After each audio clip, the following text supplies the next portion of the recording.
To do him justice, it was not himself that he greatly cared about. He knew he had been humbugged, and he knew also that the greater part of the ills which had afflicted him were due, indirectly, in chief measure to the influence of Christian teaching. Still, if the mischief had ended with himself, he should have thought little about it. But there was his sister, and his brother Joey, and the hundreds and thousands of young people throughout England whose lives were being blighted through the lies told them by people whose business it was to know better, but who scamped their work and shirked difficulties instead of facing them.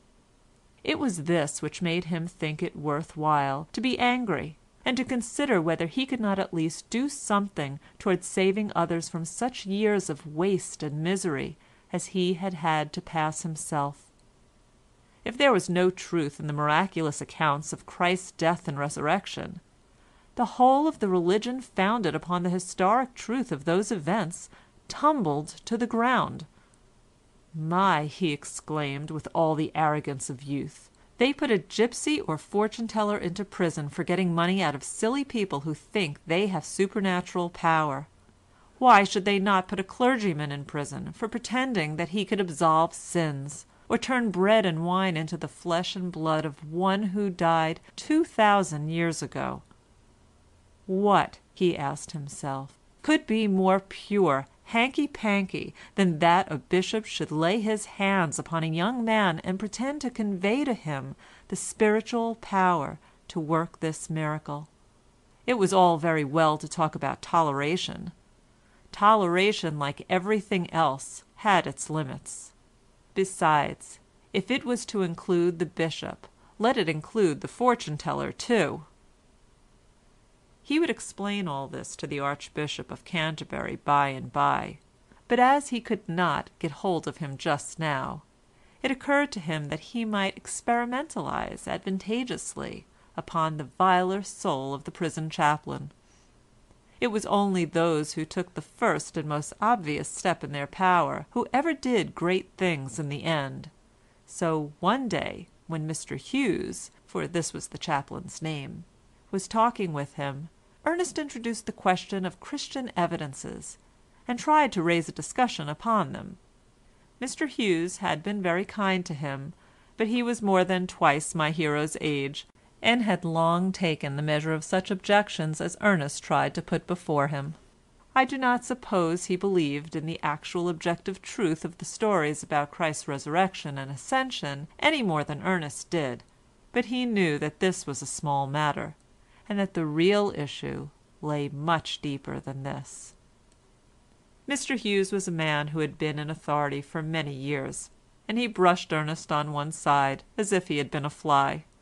He did it so well that my hero never ventured to tackle him again, and confined his conversation with him for the future to such matters as what he had better do when he got out of prison.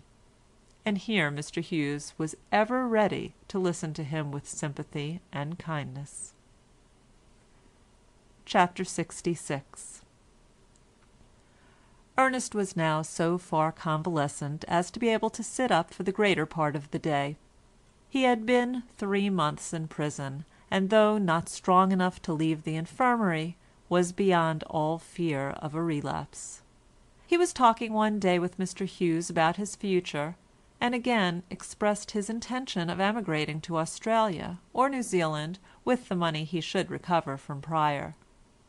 Whenever he spoke of this, he noticed that Mr. Hughes looked grave and was silent. He had thought that perhaps the chaplain wanted him to return to his profession, and disapproved of his evident anxiety to turn to something else. Now, however, he asked Mr. Hughes point blank why it was that he disapproved of his idea of emigrating. Mr. Hughes endeavoured to evade him, but Ernest was not to be put off. There was something in the chaplain's manner which suggested that he knew more than Ernest did, but did not like to say it. This alarmed him so much that he begged him not to keep him in suspense.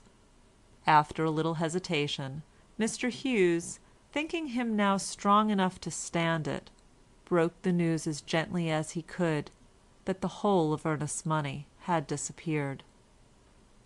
The day after my return from Battersby I called on my solicitor, and was told that he had written to Pryer, requiring him to refund the moneys for which he had given his IOUs. Pryer replied that he had given orders to his broker to close his operations, which unfortunately had resulted so far in heavy losses, and that the balance should be paid to my solicitor on the following settling day, then about a week distant. When the time came, we heard nothing from Pryer, and going to his lodgings, found that he had left with his few effects on that very day after he had heard from us, and had not been seen since. I had heard from Ernest the name of the broker who had been employed, and went at once to see him. He told me Pryer had closed all his accounts for cash on the day that Ernest had been sentenced, and had received £2,315, which was all that remained of Ernest's original £5,000. With this he had decamped, nor had we enough clue as to his whereabouts to be able to take any steps to recover the money. There was in fact nothing to be done but to consider the whole as lost. I may say here that neither I nor Ernest ever heard of Pryer again, nor have any idea what became of him. This placed me in a difficult position. I knew, of course, that in a few years Ernest would have many times over as much money as he had lost, but I knew also that he did not know this, and feared that the supposed loss of all that he had in the world might be more than he could stand when coupled with his other misfortunes. The prison authorities had found Theobald's address from a letter in Ernest's pocket, and had communicated with him more than once concerning his son's illness, but Theobald had not written to me, and I supposed my godson to be in good health. He would be just 24 years old when he left prison, and if I followed out his aunt's instructions, would have to battle with fortune for another 4 years as well as he could. The question before me was whether it was right to let him run so much risk, or whether I should not to some extent transgress my instructions, which there was nothing to prevent my doing if I thought Miss Pontifex would have wished it, and let him have the same sum that he would have recovered from Pryer. If my godson had been an older man, and more fixed in any definite groove, this is what I should have done, but he was still very young, and more than commonly unformed for his age. If, again, I had known of his illness, I should not have dared to lay any heavier burden on his back than he had to bear already, but not being uneasy about his health, I thought a few years of roughing it and of experience concerning the importance of not playing tricks with money would do him no harm, so I decided to keep a sharp eye upon him as soon as he came out of prison, and to let him splash about in deep water as best he could, till I saw whether he was able to swim, or was about to sink. In the first case I would let him go on swimming till he was nearly 28, when I would prepare him gradually for the good fortune that awaited him. In the second I would hurry up to the rescue. So I wrote to say that Pryer had absconded, and that he could have £100 from his father when he came out of prison. I then waited to see what effect these tidings would have, not expecting to receive an answer for 3 months, for I had been told on inquiry that no letter would be received by a prisoner till after he had been 3 months in jail. I also wrote to Theobald and told him of Pryer's disappearance.